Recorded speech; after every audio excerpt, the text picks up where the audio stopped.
Eu tinha 40 anos quando entendi que havia passado 4 deles aprendendo a ocupar menos espaço do que o meu corpo precisava. Não foi uma briga que me fez enxergar isso. Não foi uma crise, nem uma noite de choro no banheiro com o chuveiro aberto para ninguém ouvir. Foi uma planta. A minha begônia, aquela que minha mãe me deu quando me formei em ciências contábeis, que eu cuidava havia 14 anos, que viajou comigo em 2 apartamentos antes desse, que sobreviveu a mudanças, a invernos secos e a um período inteiro em que eu esquecia de regar porque estava trabalhando demais. Ela estava na janela do quarto, onde sempre ficou, pegando a luz da tarde. Quando cheguei do trabalho numa sexta-feira e fui regar, o vaso não estava mais lá. Procurei na varanda, na área de serviço, na cozinha. Perguntei para o meu marido. Ele respondeu, sem levantar os olhos do notebook, que a mãe tinha achado que estava atraindo mosquitos. Fui até a lixeira dos fundos. A begônia estava lá, ainda no vaso, com a terra úmida que eu tinha colocado 2 dias antes, jogada entre cascas de laranja e papel de cozinha usado. Tirei da lixeira, lavei o vaso.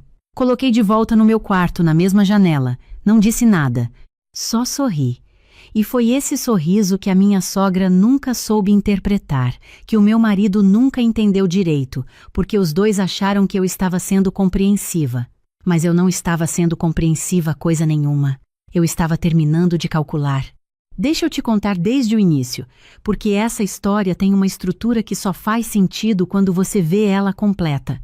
Eu me chamo Carla, sou contadora há 16 anos e trabalho numa empresa de auditoria em Curitiba. Quem conhece esse trabalho sabe que ele é feito de paciência com números, de atenção com detalhes que a maioria das pessoas nem nota, de encontrar o que está errado numa planilha com 300 linhas sem perder o fio da meada. Eu carrego isso para tudo na minha vida. Observo, registro, não reajo no calor da hora. Espero o momento certo para agir. Quando conheci o meu marido, eu tinha 35 anos. Ele se chama Ricardo, tem 3 anos a mais do que eu, é arquiteto. Nos conhecemos num evento de networking de um escritório parceiro do meu. Ele me apresentou o projeto de uma praça que estava desenhando e ficamos conversando por 2 horas, esquecendo que estávamos ali por outros motivos. Em 7 meses estávamos morando juntos. Em 1 ano, casados. Eu gostava dele. Gostava da forma como ele pensava os espaços, da seriedade que tinha com o trabalho, da leveza que ele tinha fora do trabalho. O que eu não enxerguei com clareza suficiente foi a relação dele com a mãe. Ricardo é filho único de uma mulher que construiu a própria vida inteira em função do filho, não por fraqueza, mas por escolha, e que, portanto, entendia, de forma profunda e sincera, que qualquer coisa que fosse boa para Ricardo era boa para todo mundo. Dona Vera tem 64 anos, cabelo longo preso num coque, fala em voz mansa e se movimenta pela casa com a autoridade tranquila de quem sabe que o território é dela. Ela não é o tipo de sogra que briga, que levanta a voz, que chega com críticas frontais. É o tipo muito mais difícil de nomear, o tipo que ajuda de um jeito que cria dívida, que faz a sua parte antes que você peça, de um jeito que você não escolheu, e depois, quando você não agradece do jeito certo, aquela ajuda vira argumento. O sogro, seu Jorge, é mais quieto. Senta na cabeceira da mesa e fala pouco, mas quando fala é a palavra final. Quando Ricardo me propôs que morássemos com os pais dele depois do casamento, havia uma razão real e legítima para isso. Seu Jorge tinha tido um problema cardíaco 6 meses antes, estava em recuperação, precisava de acompanhamento e Ricardo queria estar por perto. Além disso, a casa era grande, ficava a 20 minutos do escritório de auditoria onde eu trabalhava, e a gente estava juntando dinheiro para comprar o nosso apartamento. Faz sentido, eu pensei. 1 ano, talvez 2.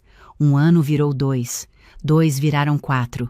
E eu fui ficando, não de uma vez, mas aos poucos, da forma como essas coisas acontecem quando você tem trabalho demais para questionar, quando você está cansada demais para procurar imóvel, quando você aprende as regras não escritas de um lugar e vai se adaptando sem perceber que está encolhendo. A regra número 1 era que a cozinha era o território de Dona Vera. As minhas coisas tinham um armário específico, um canto da bancada, uma prateleira na geladeira. O resto era dela. Quando eu ultrapassava esses limites sem querer, ela não dizia nada. Só reorganizava. Com um sorriso. A regra número 2 era que as decisões da casa passavam por seu Jorge, inclusive as que não tinham nada a ver com ele. Se eu queria colocar uma prateleira no quarto, Ricardo precisava avisar o pai, não pedir permissão, avisar. Mas todo mundo sabia que avisar era pedir permissão com outro nome.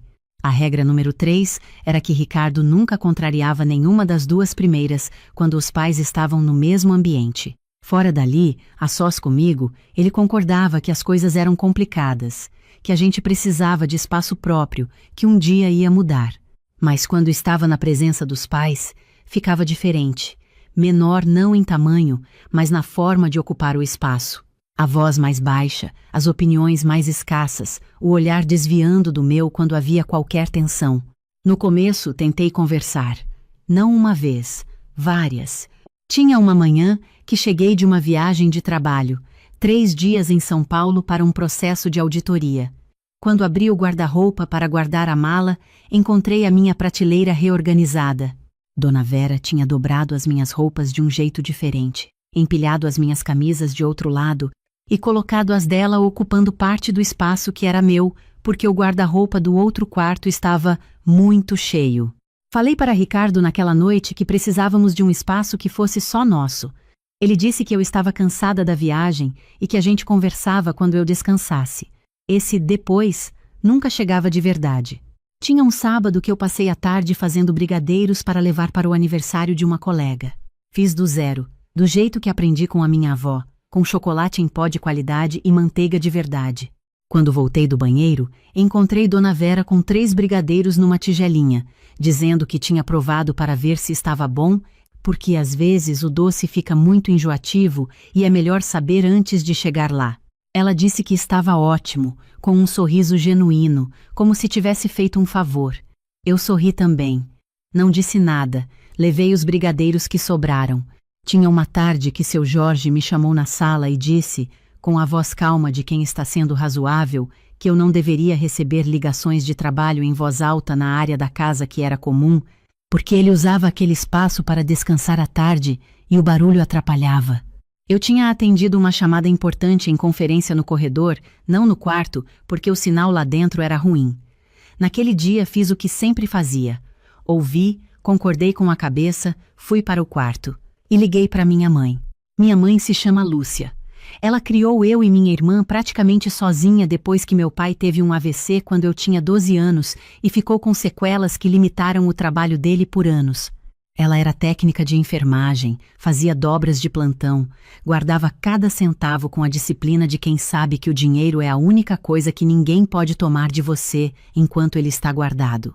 Me ensinou isso antes que eu entendesse o que significava. Dinheiro guardado não é acúmulo, é escolha. É a diferença entre ficar porque você quer e ficar porque não tem como ir. Então eu guardava, desde o primeiro mês de casada, separava uma parte do meu salário em uma conta que só eu sabia que existia. Ricardo sabia que eu poupava porque ele via que eu era disciplinada com dinheiro, mas não acompanhava de perto. Achava que era para uma reforma, para uma viagem grande, para aquele apartamento que a gente sempre falava em comprar. Eu deixava ele pensar isso. Não era mentira. Era só que o apartamento que eu enxergava no horizonte e o que ele enxergava não eram o mesmo apartamento. Durante esses 4 anos, enquanto guardava dinheiro, eu também observava. Observei a forma como Dona Vera falava de mim para os outros quando achava que eu não estava ouvindo. Não falava mal, especificamente. Falava de um jeito que colocava em dúvida sem acusar. A Carla é muito focada no trabalho, né? Não era pergunta. Era uma afirmação que deixava implícito que focada demais no trabalho era uma característica que precisava de ressalva. Observei como ela falava das minhas escolhas de cozinha, das minhas roupas, do horário em que eu dormia e acordava, sempre com um tom levemente preocupado, como se eu precisasse de orientação e ela estivesse gentilmente oferecendo. Observei como seu Jorge falava de dinheiro sempre que eu estava presente. Mencionava o quanto a casa custava, o quanto as contas pesavam, o quanto eles tinham sacrificado para construir aquele patrimônio. Era uma contabilidade constante, suave, que servia para lembrar que eu era beneficiada. Eu contribuía com as contas mensais porque combinamos assim desde o início, mas isso nunca aparecia nessa contabilidade. O que aparecia era sempre o que eles davam, nunca o que era recíproco. Observei como Ricardo mudava de postura dependendo de quem estava na sala. Comigo, a sós, ele era quem eu tinha me apaixonado. Atento, curioso, capaz de conversar por horas sobre qualquer coisa. Com os pais, encolhia em si mesmo sem perceber. Não era crueldade. Era uma moldura que ele tinha aprendido a ocupar desde criança e que nunca questionou porque, para ele, não havia por que questionar. A dor de não caber nessa moldura era minha, não dele. Tentei falar de verdade com ele numa noite de junho do 3º ano. Estava chovendo, um daqueles outonos de Curitiba que aperta o peito. A gente tinha jantado sozinho no quarto com a televisão desligada porque eu precisava daquele silêncio de ser só nós dois. Disse que estava cansada de não ter um lar, que gostava dele, que a nossa relação tinha coisas boas e reais, mas que eu precisava de uma casa onde eu pudesse ser eu mesma sem calcular cada movimento, que eu tinha dinheiro guardado, que a gente podia dar entrada num apartamento, que eu já tinha pesquisado que era viável. Ele ficou quieto por um tempo. Depois disse que o pai ainda estava em acompanhamento cardiológico, que a mãe ficava ansiosa quando ele estava longe, que tinha sido ela quem ajudou a gente a não pagar aluguel todos esses anos, que no ano seguinte com certeza a gente via isso com mais calma. Eu olhei para ele e soube naquele momento, com a clareza que você aprende quando passa anos olhando para planilhas, com erros que ninguém mais enxergou, que ele não ia mudar, não porque era incapaz, mas porque não sentia que precisava. O desconforto era meu. E desconforto que mora só de um lado não move ninguém para lugar nenhum. Não disse mais nada. Concordei. Apaguei a luz. E no dia seguinte, no intervalo do almoço, abri o computador do trabalho e comecei a pesquisar imóveis. Não contei para ninguém, nem para minha mãe, nem para minha melhor amiga, a Fernanda, que mora em Porto Alegre e com quem falo toda semana. Sabia que se contasse, as pessoas iam querer me proteger, me perguntar se eu tinha certeza, me pedir para tentar mais uma vez. E eu não queria ser dissuadida, eu queria agir. Havia uma segunda coisa que eu também não tinha contado para ninguém. Há 2 anos, tinha começado a estudar para a certificação internacional em auditoria, um curso que eu fazia nos finais de semana e nas manhãs de folga, em silêncio, sem fazer alarde. Não porque fosse segredo, mas porque aprendi, morando naquela casa, que quando você anuncia planos, as pessoas encontram formas de colocar peso neles antes que eles ganhem estrutura suficiente para aguentar. Então eu não anunciava mais, eu construía. E só mostrava quando estava pronto. A certificação ficou pronta 8 meses antes do dia em que saí. 3 semanas depois de ter o certificado em mãos, recebi uma proposta de uma firma de auditoria em São Paulo. Não mandei currículo. Eles me encontraram numa plataforma profissional. O salário era 40% maior do que o que eu recebia. O cargo era de coordenadora sênior, com uma equipe. Era exatamente o que eu teria pedido se tivesse pedido em voz alta para o universo. Mas eu não tinha pedido em voz alta para o universo. Tinha trabalhado em silêncio por 2 anos. Respondi o e-mail no mesmo dia. Fiz as entrevistas em 3 semanas, todas por videoconferência, da tela do meu computador do trabalho, com fone de ouvido. Recebi a confirmação numa terça-feira à tarde. Li o e-mail 3 vezes.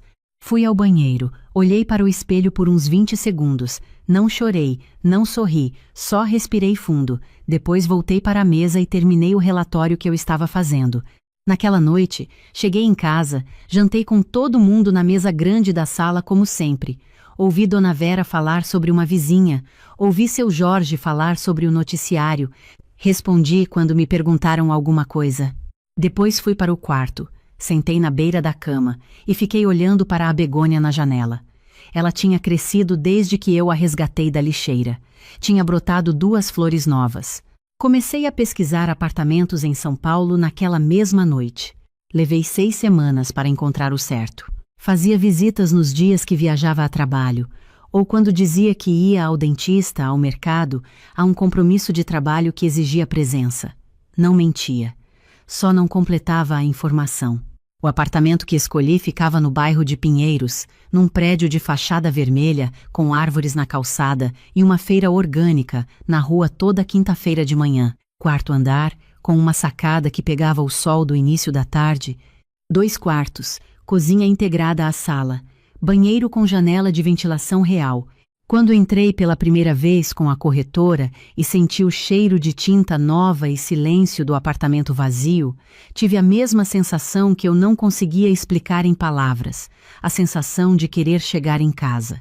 Fiz a proposta na semana seguinte. A negociação durou 5 semanas.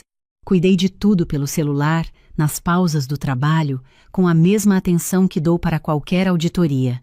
Quando assinei o contrato numa manhã de quarta-feira, saí do cartório e fiquei por 2 minutos parada na calçada, com o sol de setembro batendo no rosto e o documento dobrado na bolsa. O que eu estava sentindo não era euforia. Era algo mais sólido do que isso. Era o alívio específico de quem passou anos carregando um peso que foi aprendendo a chamar de normal. Nos 2 meses seguintes, enquanto a entrega das chaves se aproximava, organizei a saída com o mesmo método que uso para planejar o encerramento de um processo de auditoria, com lista, com etapas, com previsão de cada movimento. Comecei a tirar as minhas coisas da casa dos sogros aos poucos, ao longo de várias semanas, uma bolsa aqui, uma caixa ali. Os meus livros de contabilidade que estavam numa prateleira do escritório foram sendo emprestados a uma colega, em lotes de 3 ou 4 de cada vez. As minhas roupas de inverno que não estava usando foram para um brechó, que eu disse que estava organizando com uma amiga. Os meus objetos pessoais de cozinha, que eram meus desde antes de casar e que eu tinha marcados mentalmente desde o início, foram saindo em caixas que eu dizia que eram doação. Ninguém perguntou. Ninguém prestou atenção. A begônia foi a última a sair. Na noite anterior, enquanto todos dormiam, atirei da janela do quarto com cuidado, envolvi o vaso num pano de prato para não sujar o carro e levei para o banco de trás. No dia seguinte, de manhã, voltei e busquei ela como se fosse regar. Só que coloquei no carro.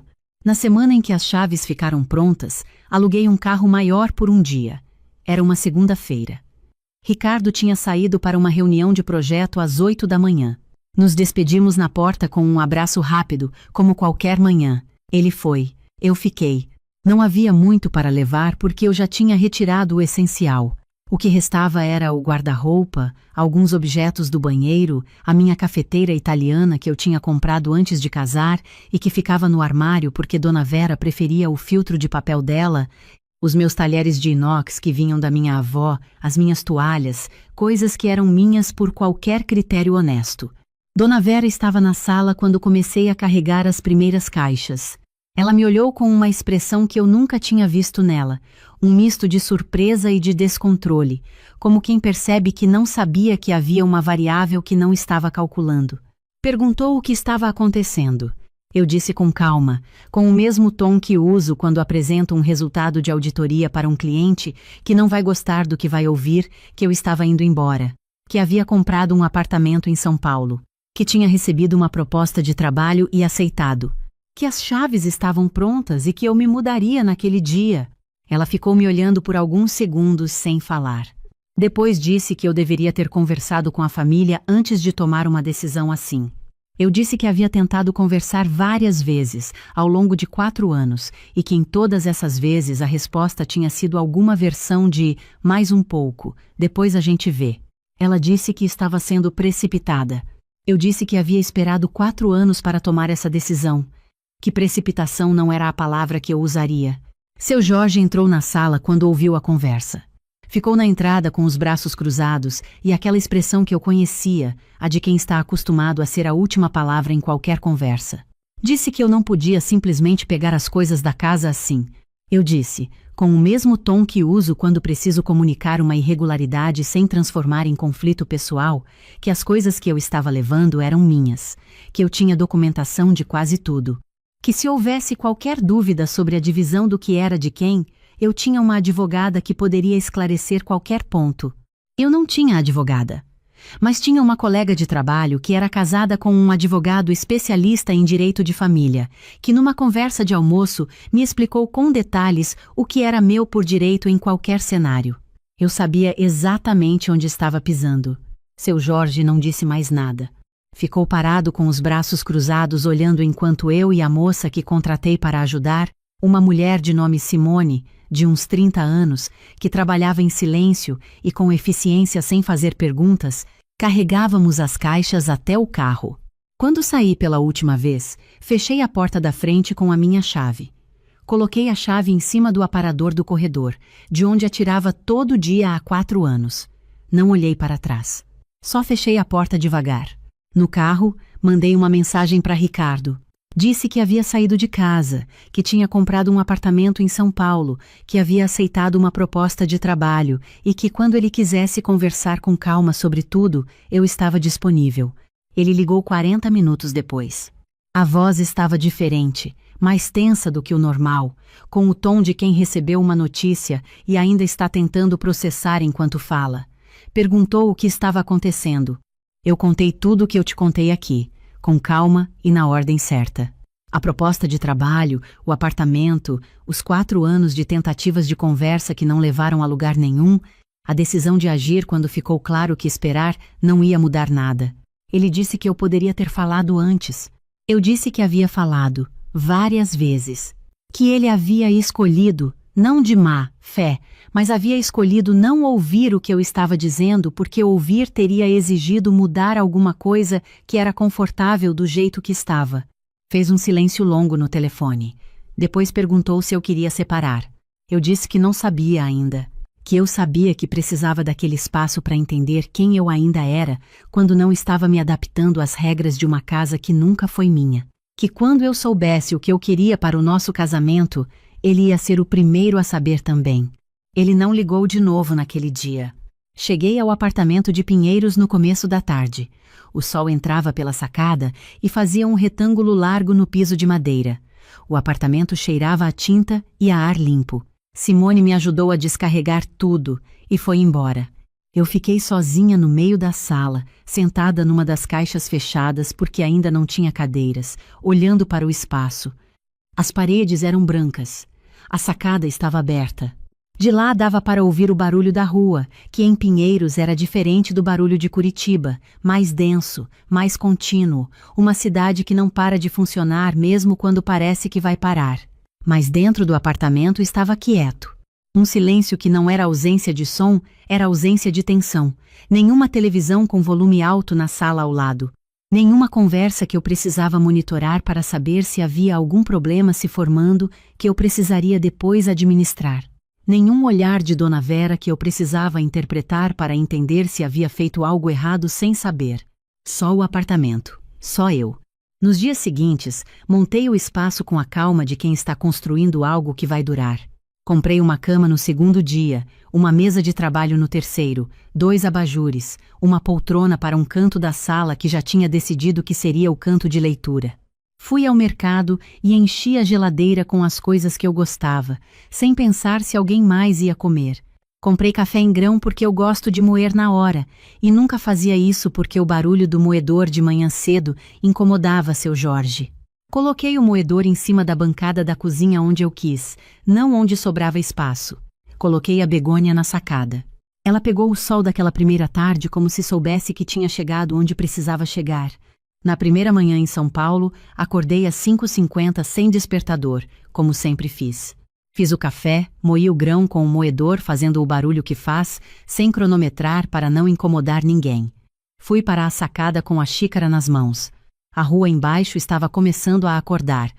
Um entregador de bicicleta passando, as luzes da padaria da esquina acesas, um cachorro sendo levado para passear por uma mulher de casaco. O céu estava com aquele azul de começo de manhã que existe só nesses 40 minutos antes do sol aparecer de verdade. Sentei na cadeira de madeira que tinha comprado especificamente para aquela sacada. Segurei a xícara com as 2 mãos, senti o calor da porcelana nas palmas. Ninguém tinha me dado permissão para estar ali. Ninguém tinha reorganizado o meu espaço enquanto eu dormia. Ninguém tinha me lembrado de formas diversas e gentis que eu estava ocupando um espaço que era de outro antes de ser meu. Não havia nenhuma dívida invisível pairando sobre aquela sacada, nenhuma contabilidade não dita de quem devia o que para quem. Era meu, completamente meu. Ricardo apareceu em São Paulo numa quarta-feira, 2 semanas depois. Me ligou antes para perguntar se eu o recebia, o que eu achei, olhando para trás, uma das poucas vezes em que ele perguntou antes de agir em relação a mim. Disse que sim. Ele veio depois do trabalho, chegou às 19h30, subiu as escadas porque não gostava de elevador, bateu na porta com uma expressão que eu não conseguia classificar completamente. Algum lugar entre mágoa e confusão genuína. Havia também, no fundo dos olhos, algo que parecia surpresa não com o que eu tinha feito, mas com ele mesmo, como se estivesse começando a ver alguma coisa que não estava enxergando antes. Deixei entrar. Ofereci café. Sentamos na mesa pequena da cozinha e conversamos por quase 2 horas. Ele disse que não tinha percebido que as coisas estavam tão graves assim. Disse com honestidade, sem drama, sem se defender excessivamente, e eu acreditei nele. Essa era a parte mais difícil da história inteira de aceitar. Ele realmente não tinha percebido. Não porque era indiferente, mas porque quando você não carrega o peso de uma coisa, você não sente o esforço que outra pessoa faz para não deixar esse peso aparecer. Eu tinha aprendido a não deixar aparecer. Tinha aprendido a sorrir, a administrar, a resolver por dentro. E quanto melhor eu ficava nisso, mais invisível o problema se tornava para ele. Disse que não estava com raiva, que nunca tinha sido raiva, exatamente. Que era mais um cansaço de longo prazo, aquele tipo que não aparece de uma vez, que vai se acumulando em silêncio, até que um dia você percebe que está carregando uma mochila que não lembra quando começou a usar. Ele ficou quieto com isso por um tempo. Depois perguntou se havia alguma forma de reconstruir. Eu disse que não sabia ainda, que precisava de tempo naquele espaço novo para entender quem eu era, sem o peso de 4 anos de concessão constante. Que se houvesse algo real para reconstituir entre nós, precisaria ser sobre bases diferentes. Uma base onde eu existisse inteira, não apenas na parte que restava depois de todas as adaptações. Ele foi embora sem uma resposta. Eu não pedi uma. Algumas conversas precisam de tempo para assentar antes de virar decisão. Nos meses que vieram depois, fui me redescobrindo em detalhes pequenos que eu tinha esquecido que importavam. Eu gostava de trabalhar com música clássica no fundo e nunca fazia porque o som vindo do quarto incomodava alguém. Eu gostava de deixar a bolsa e os documentos espalhados na mesa da sala enquanto estava trabalhando em casa, sem que ninguém os organizasse antes que eu terminasse. Eu gostava de acordar no sábado e não ter que calibrar o meu humor de acordo com o ambiente da casa antes mesmo de tomar café. Comecei a dormir de um jeito diferente, mais fundo, sem acordar no meio da noite, com aquela leveza de alerta que você desenvolve quando mora num lugar onde precisa estar sempre um pouco pronta para algo. Percebi que não sabia que estava dormindo assim até começar a dormir de outro jeito. Minha mãe veio me visitar no 3º mês. Chegou numa sexta-feira de manhã com uma muda de samambaia que ela disse que era para fazer companhia para a Begônia. Entrou no apartamento, ficou parada no meio da sala, olhando para os lados com aquela expressão que ela tem quando está processando, sem comentar ainda. Depois foi até a sacada, viu a Begônia com as flores, viu a cidade lá embaixo, ficou quieta por um tempo. Quando se virou para mim, os olhos estavam marejados. Disse: "Você parece você de novo." Eu não soube o que responder, então não respondi. Só a abracei por um tempo na sacada, com o barulho da cidade embaixo e o cheiro de café ainda no ar. Ela ficou 4 dias. A gente cozinhou junto, foi à feira orgânica de quinta-feira, ficou sentada na sacada num final de tarde tomando chá e falando de coisas que não tinham urgência nenhuma. Na última noite, do jeito direto e sem enfeite que é o jeito dela, me disse que ficou preocupada comigo por uns 2 anos. Que me via nas visitas com um peso que ela não conseguia nomear direito, que rezou para que eu encontrasse o caminho de volta. Eu disse que demorei mais do que deveria. Ela disse que cada pessoa chega quando consegue, e que o importante é que chega. Há uma coisa que entendo com mais nitidez agora do que quando ainda estava dentro daquelas paredes que nunca foram inteiramente minhas. Existe uma diferença entre ceder e se dissolver. Ceder faz parte de qualquer relação real. Você abre mão de alguma coisa porque a outra pessoa importa, porque a situação exige, porque aquele momento pede. E existe uma reciprocidade nisso, mesmo quando não é explícita.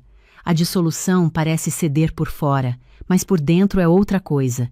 É você entregando parte de si mesma não porque quer, mas porque aprendeu que quando você não entrega, algo na dinâmica ao redor fica tenso e você é a responsável por resolver essa tensão.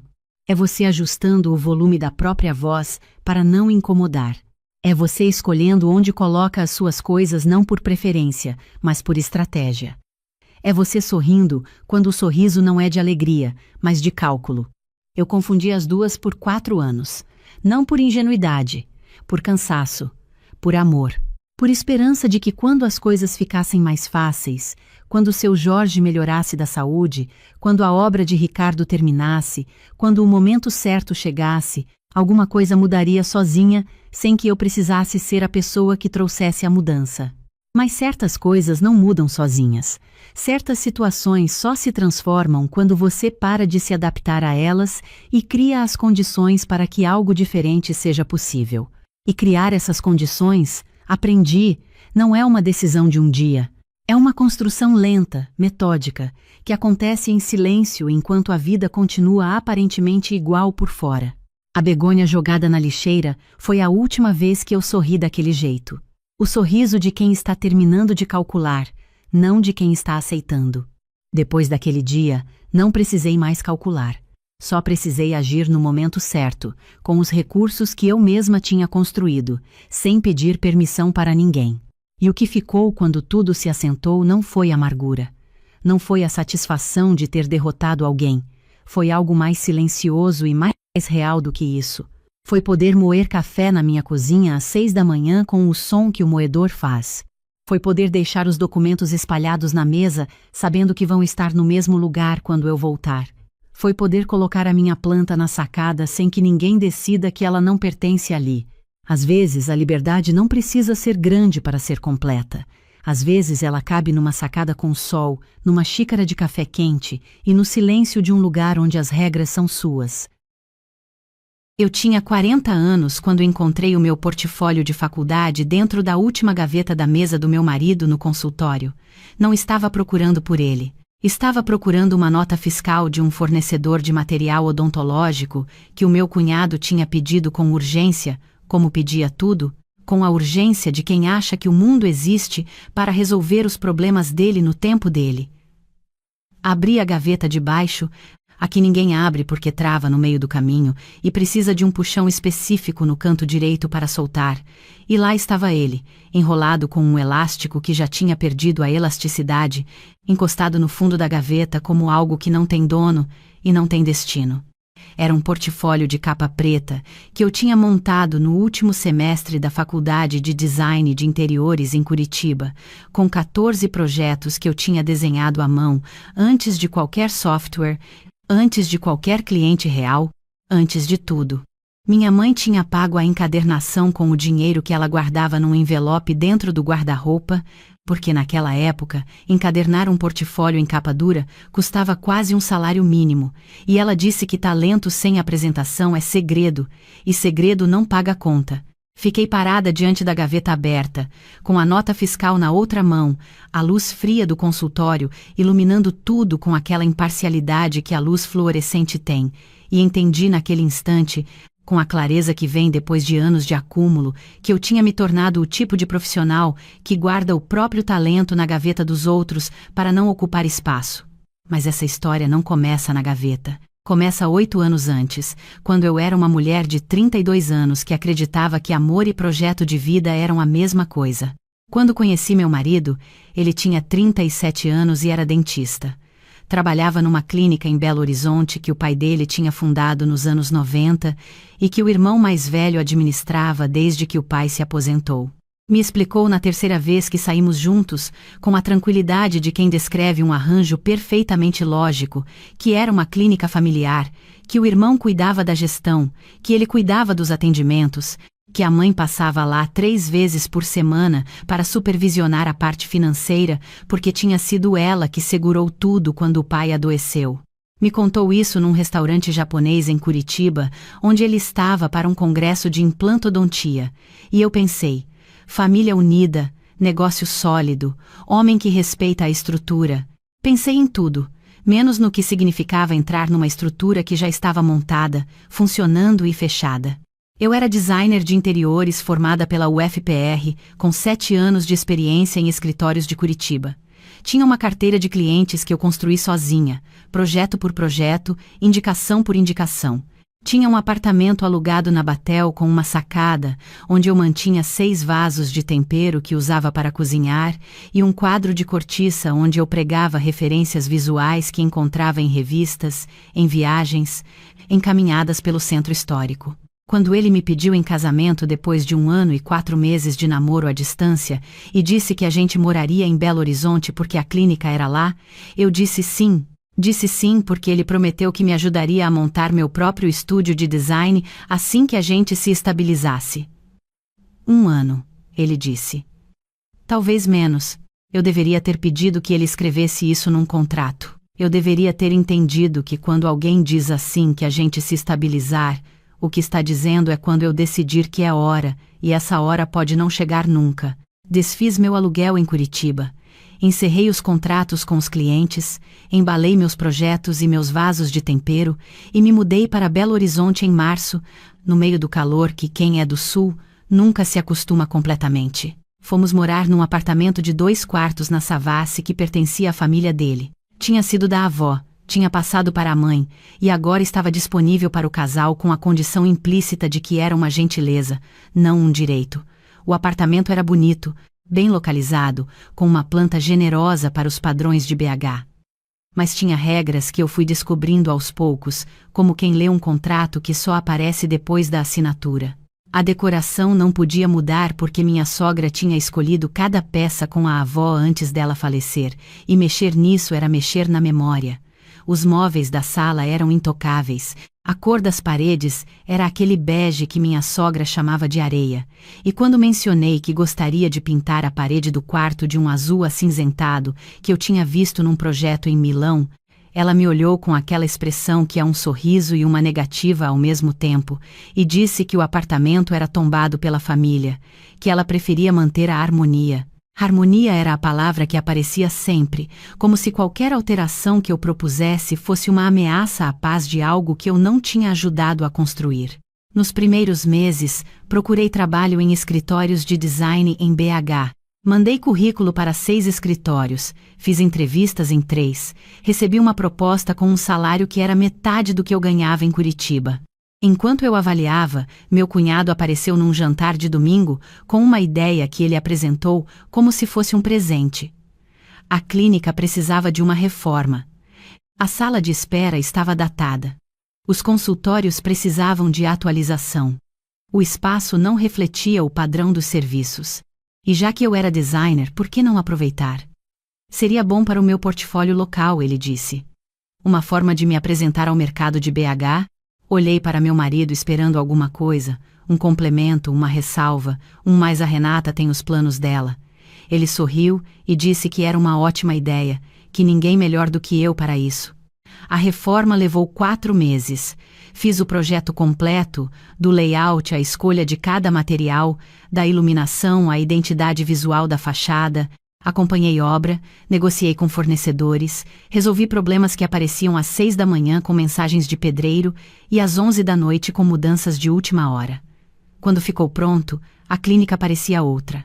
Meu cunhado postou fotos no Instagram com a legenda "Nova fase da clínica da família" e marcou o perfil do meu marido e o dele. Não me marcou. Quando perguntei, disse que era o perfil profissional da clínica e que faria mais sentido manter a coisa dentro do corpo clínico. Engoli. Guardei. Continuei. A reforma abriu uma porta que eu não esperava, e que, olhando agora, foi a armadilha mais bem disfarçada de oportunidade que eu já encontrei.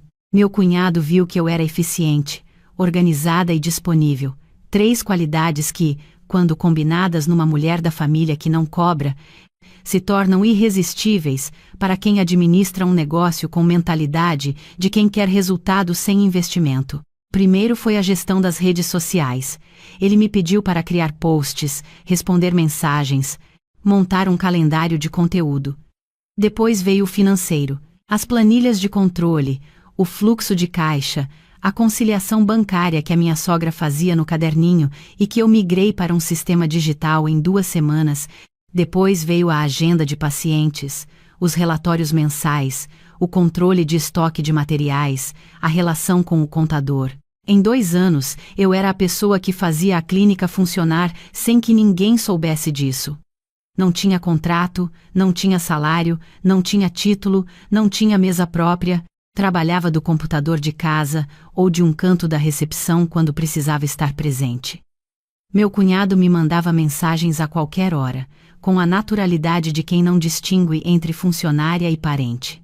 Meu marido dizia que era temporário, que assim que a clínica estabilizasse as finanças, eles iam me contratar formalmente ou eu ia poder focar no meu estúdio. O estúdio que tinha deixado de ser em 1 ano e virado quando der. Minha sogra vinha à clínica 3 vezes por semana. Sentava na sala que eu tinha projetado, tomava o café que a recepcionista fazia na máquina que eu escolhi, olhava os relatórios que eu montava e nunca, em nenhuma vez, fez qualquer comentário que reconhecesse minha presença naquela engrenagem. Para ela, a clínica funcionava porque os filhos dela eram competentes, o sistema novo funcionava porque era moderno, as redes sociais funcionavam porque era assim que as coisas funcionavam hoje em dia. Eu era, na versão dela da história, a esposa do filho mais novo que tinha tempo livre e que ajudava quando podia. No 4º ano, minha cunhada, a irmã do meu marido, voltou de uma temporada em Lisboa e passou 3 meses em BH. Ela era psicóloga, tinha uma clínica própria em Portugal e uma objetividade sobre a dinâmica familiar que só quem está de fora consegue ter. Num almoço de domingo na casa da minha sogra, no Mangabeiras, ela me puxou para a varanda enquanto os outros discutiam futebol e me perguntou, com uma franqueza que me desarmou, há quanto tempo eu trabalhava de graça para a clínica.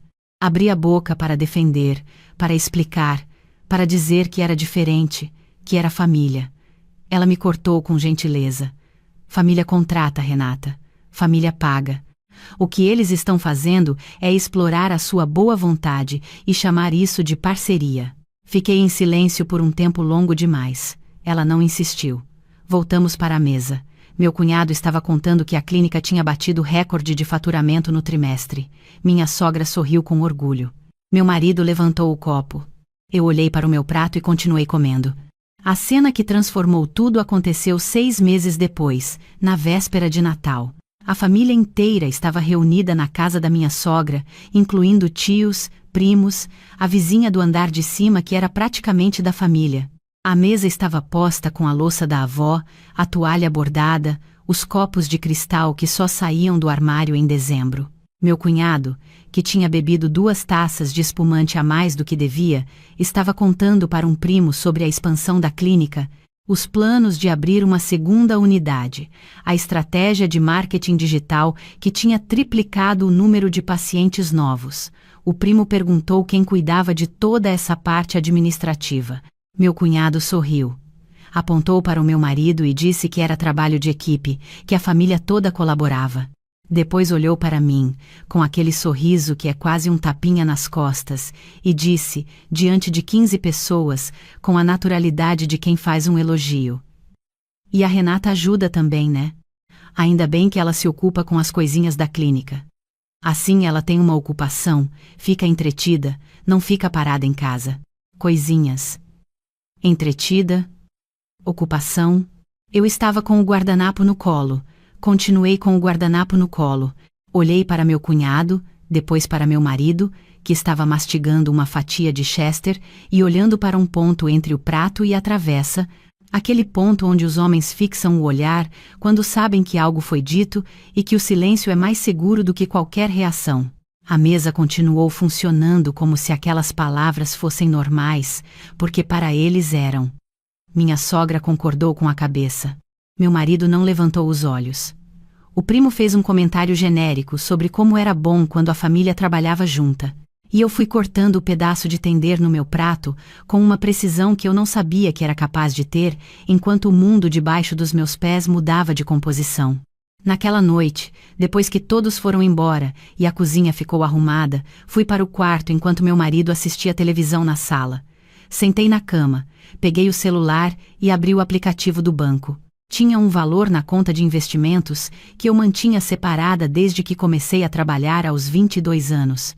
Uma conta que ninguém conhecia com os detalhes que eu conhecia, porque eu era formada em design, mas tinha aprendido finanças pessoais com minha mãe, que criou 3 filhas sozinha vendendo marmitas em Curitiba e que dizia que mulher inteligente sempre tem um dinheiro que é só dela, que ninguém administra, ninguém opina e ninguém sabe exatamente quanto tem. Olhei para o número. Fechei o aplicativo. Alguma coisa que estava adormecida há anos acordou naquela madrugada de Natal, silenciosa e definitiva. Nos meses seguintes comecei a reconstruir o que tinha desmontado 8 anos antes. Voltei a entrar em contato com o mercado de design de BH, com a descrição de quem não quer levantar perguntas. Visitei feiras, fui a eventos do setor, marquei cafés com profissionais que conheci durante a reforma da clínica, fornecedores que tinham gostado do meu trabalho e que, sem saber, tinham guardado uma impressão que eu ia precisar resgatar. Usava o horário de almoço, usava as manhãs de sábado quando meu marido ia ao clube com o irmão, usava as noites depois que ele dormia. Quando me perguntava o que eu estava fazendo no computador, eu dizia: relatórios da clínica. Não era mentira completa. Eu fazia os relatórios da clínica e depois, na mesma tela, abria as planilhas que eram só minhas. Em 4 meses, consegui 3 projetos pequenos como freelancer, uma amiga de uma fornecedora que queria reformar o apartamento, uma dentista de outra clínica que viu fotos do projeto que fiz e me procurou para o consultório dela, uma loja de roupas no Lourdes que precisava de um layout novo. Entreguei os 3 com a qualidade que eu sabia que era capaz de entregar quando o trabalho tinha meu nome e não o nome de ninguém mais. Comecei a ganhar dinheiro que era meu, por trabalho que era reconhecido como meu, com clientes que sabiam meu nome e me chamavam de designer, não de a esposa do doutor. Com 6 meses de trabalho paralelo, comecei a procurar um espaço. Não um espaço grande, não um escritório corporativo, mas um lugar com endereço fixo, com mesa própria, com a minha placa na porta. Visitei 7 espaços em 3 semanas. Salas comerciais pequenas, conjuntos em prédios antigos, andares compartilhados. Nenhum estava certo até que uma corretora me mandou fotos de uma sala no térreo de um sobrado comercial no bairro de Santa Teresa, com 2 janelas grandes que davam para uma rua de paralelepípedo, um pé direito alto que fazia o espaço parecer maior do que era, uma parede de tijolinho aparente que eu já sabia exatamente como ia usar, e um jardim interno minúsculo, com uma jabuticabeira que a antiga inquilina tinha plantado e que ninguém teve coragem de arrancar. Visitei numa terça-feira de manhã. A corretora me encontrou na calçada. Abrimos a porta de madeira que rangia um pouco, entramos no espaço vazio, e a luz da manhã entrava pelas 2 janelas de um jeito que parecia proposital, como se o espaço estivesse dizendo: eu estava esperando alguém que soubesse o que fazer comigo.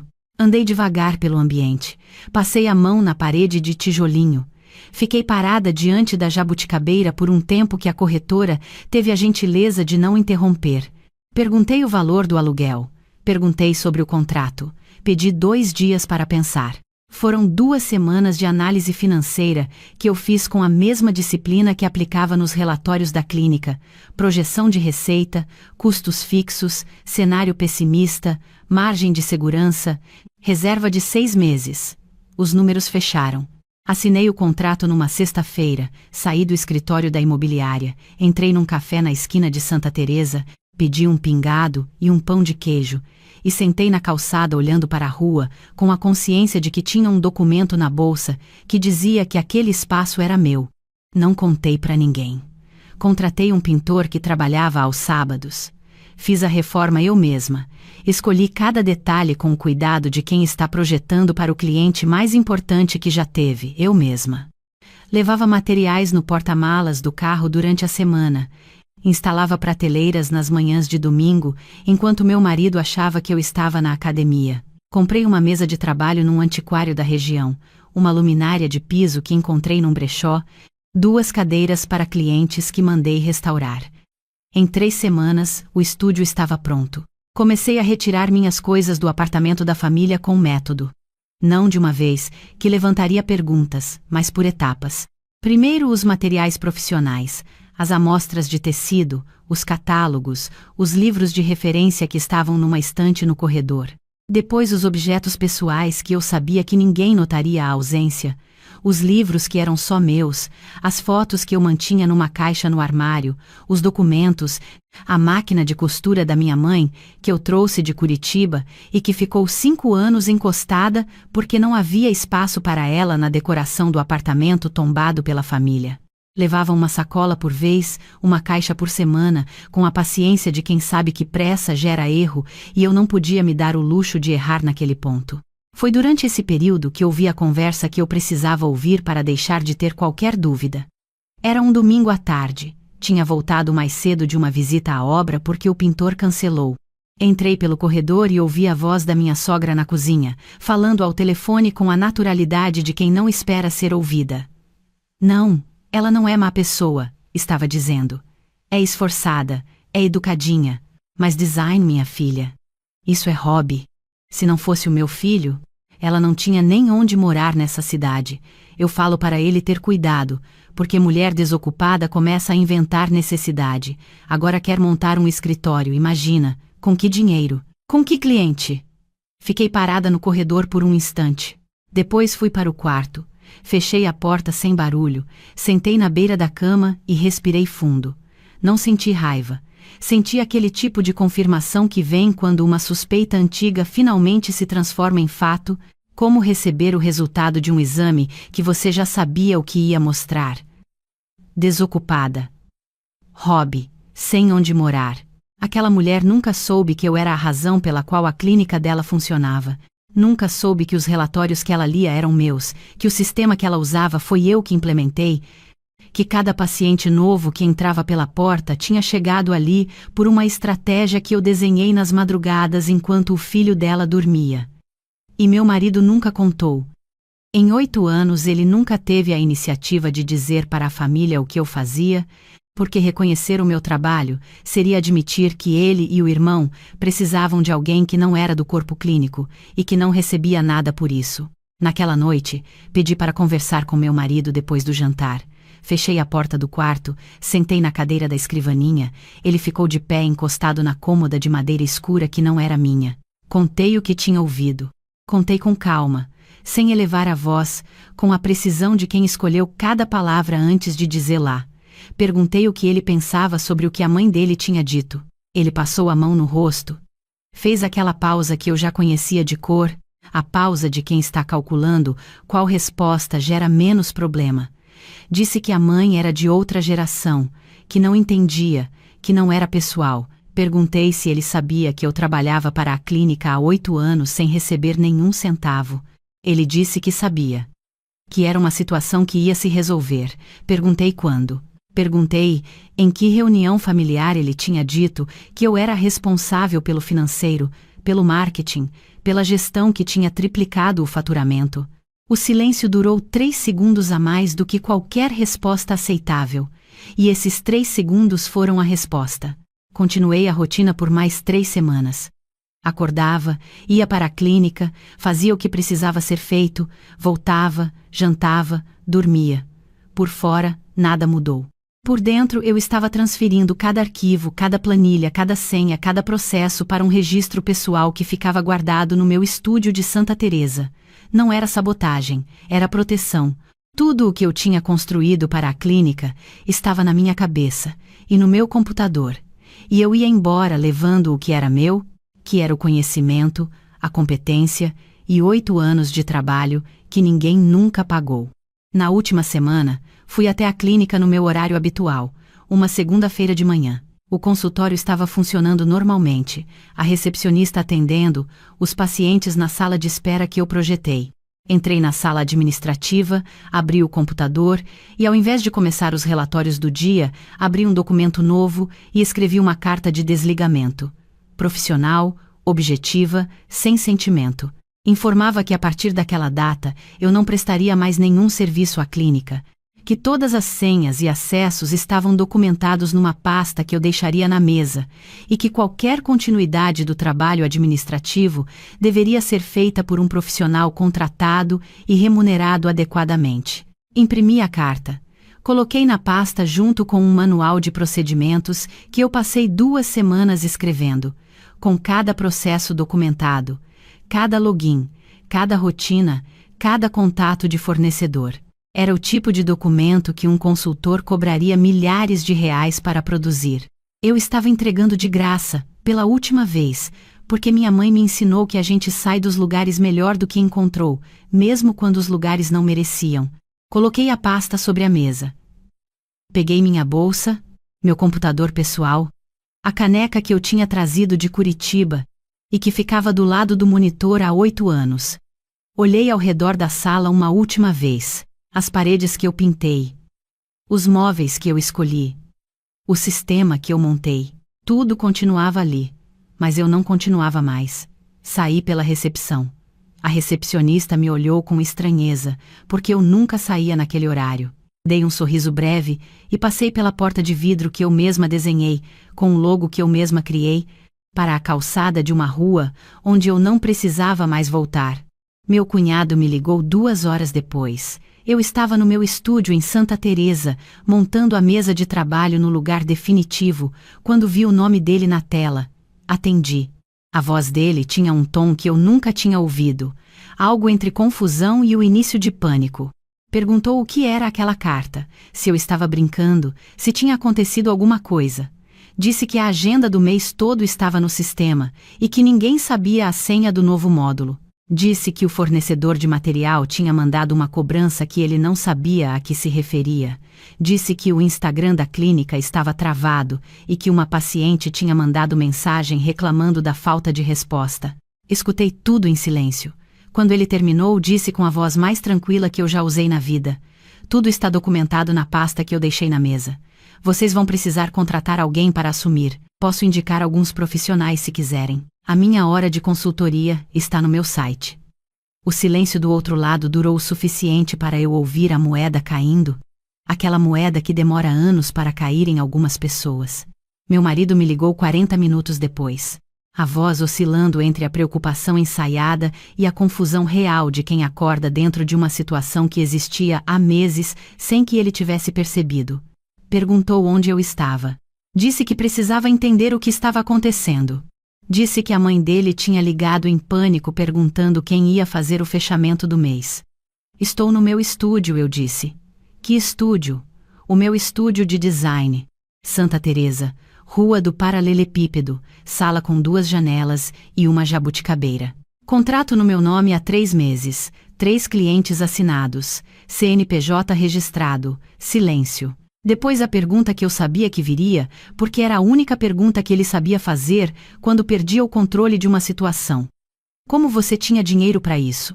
Você estava guardando escondido? Respirei fundo. Tinha esperado 8 anos por aquele momento e não ia desperdiçar a precisão. Durante 8 anos eu trabalhei para a clínica da sua família, sem contrato, sem salário, sem reconhecimento. Montei o sistema financeiro, criei a identidade visual, gerenciei as redes sociais, organizei fornecedores, controlei estoque e fechei relatórios que a sua mãe lia, achando que o mérito era dos filhos dela. O seu irmão disse na frente de 15 pessoas no Natal que eu me ocupava com as coisinhas da clínica para não ficar parada em casa. A sua mãe disse ao telefone que design era hobby e que eu não teria onde morar sem você. Em 8 anos, nenhum dos dois me pagou R$1. E você, que estava presente em cada um desses momentos, escolheu ficar em silêncio. O dinheiro que eu tenho é meu. É o resultado da minha competência, da minha disciplina e de uma mãe que me ensinou que mulher inteligente nunca depende de quem não enxerga o valor dela. Agora eu tenho o meu espaço, os meus clientes e o meu nome na porta. Sugiro que você procure um advogado. Eu já tenho a minha. Desliguei. Coloquei o celular sobre a mesa com o cuidado de quem deposita um peso que carregou tempo demais. Fui até a janela grande que dava para a rua de Paralelepípedo. Uma senhora passava com sacolas do mercado, 2 adolescentes de uniforme escolar riam de algo no celular, um cachorro caramelo dormia na sombra da jabuticabeira do vizinho, uma rua comum, numa tarde comum, e eu de pé num espaço que tinha o meu nome no contrato, a minha mesa no centro, as minhas cores nas paredes. Naquela noite, depois de organizar tudo, fui até a gaveta onde tinha guardado o portfólio de faculdade que resgatei do consultório semanas antes. Tirei o elástico velho, abri a capa preta, olhei os 14 projetos desenhados à mão por uma menina de 22 anos que acreditava que talento com apresentação não era segredo. As linhas ainda estavam firmes. Os traços tinham aquela imperfeição do desenho manual que nenhum software reproduz, a marca de uma mão que ainda estava aprendendo, mas que já sabia o que queria. Levei o portfólio até a parede da entrada do estúdio. Tinha comprado uma moldura na semana anterior, de madeira clara, sob medida, para a primeira prancha do portfólio. O projeto que tirou nota máxima na banca, um loft integrado com jardim vertical, que eu desenhei sonhando com um espaço que um dia seria meu. Pendurei a moldura na parede, me afastei 2 passos para olhar. A luz da tarde entrava pela janela e batia na prancha com uma precisão que eu, como designer, sabia que era perfeita. Fiquei parada ali por 1 minuto inteiro, olhando para aquele desenho que ficou 8 anos na gaveta de alguém que nunca perguntou o que era, nunca abriu, nunca se interessou em saber o que a mulher que dormia ao lado dele sonhava antes de conhecê-lo. Agora estava na parede, emoldurado, iluminado, na entrada de um espaço que eu construí com o meu trabalho, no lugar certo, depois de anos guardado onde não devia. Sentei no chão, encostei as costas na parede recém-pintada e fiquei ouvindo os sons da rua lá fora. Um ônibus passando, uma música saindo de alguma janela vizinha, o vento nas folhas da jabuticabeira do jardim interno. Era um silêncio diferente de todos os silêncios dos últimos 8 anos. Não era o silêncio de quem aprende a calar para não criar problema. Não era o silêncio de quem engole a palavra que quer dizer porque o espaço não permite. Era o silêncio de quem está exatamente onde deveria estar, com o próprio nome na porta, o próprio trabalho na parede e a própria voz de volta. Nos meses seguintes, a clínica contratou uma administradora profissional que cobrava por mês o que eu nunca recebi em 8 anos. Meu cunhado descobriu que as coisinhas que me mantinham entretida custavam caro quando feitas por alguém que cobra. O faturamento caiu no primeiro trimestre sem a gestão de marketing que eu fazia nas madrugadas. Minha sogra mandou uma mensagem 3 semanas depois, por um número que eu não tinha salvo, perguntando se eu não tinha exagerado, se não era possível conversar, se aquilo tudo não era um mal-entendido. Li 2 vezes. Coloquei o celular na mesa. Fui preparar café na máquina que comprei para o estúdio, uma cafeteira simples que fazia um café que era só meu, na hora que eu quisesse, sem perguntar para ninguém se podia. Não respondi, não por mágoa. Não respondi porque há conversas que chegam tarde demais, e porque eu não devia explicações a quem passou 8 anos sem querer enxergar o que estava diante dos olhos. O processo de separação foi conduzido com a objetividade que o momento exigia. Minha advogada, uma mulher de Curitiba que uma amiga da faculdade recomendou, tratou de cada detalhe com a competência de quem entende que sair de um casamento é também sair de uma estrutura, e que estruturas precisam ser desmontadas com método, não com emoção. O que ficou não é cicatriz, é clareza. Uma clareza simples o bastante para caber numa frase que levei 8 anos para entender completamente. Ter o seu próprio espaço não é egoísmo, não é desconfiança, não é falta de amor. É a diferença entre construir uma vida ao lado de alguém e apenas ocupar um canto na vida que já estava montada quando você chegou. Eu passei 8 anos num apartamento que não era meu, trabalhando numa clínica onde meu nome não existia em nenhum documento, morando numa cidade onde eu não tinha nada que fosse exclusivamente meu. Fiquei porque amava meu marido e acreditava que o problema era de tempo, não de fundação. Acreditei que a paciência resolveria o que só a ação podia resolver. Tive medo de ser a pessoa que destruía a harmonia que eles tanto prezavam, sem perceber que a harmonia construída sobre o silêncio de alguém não é harmonia, é conforto de quem nunca precisou se calar. Hoje, quando abro a porta do estúdio toda manhã, paro um segundo na entrada e olho para a prancha emoldurada na parede. O desenho daquela menina de 22 anos, feito à mão, com linhas imperfeitas que são o que dá personalidade. A luz da manhã bate nele de um jeito que muda com as estações, e ele continua ali, firme, no lugar onde sempre deveria ter estado. Depois de 8 anos numa gaveta que não era minha, finalmente exposto, finalmente visto, finalmente no lugar certo, como eu.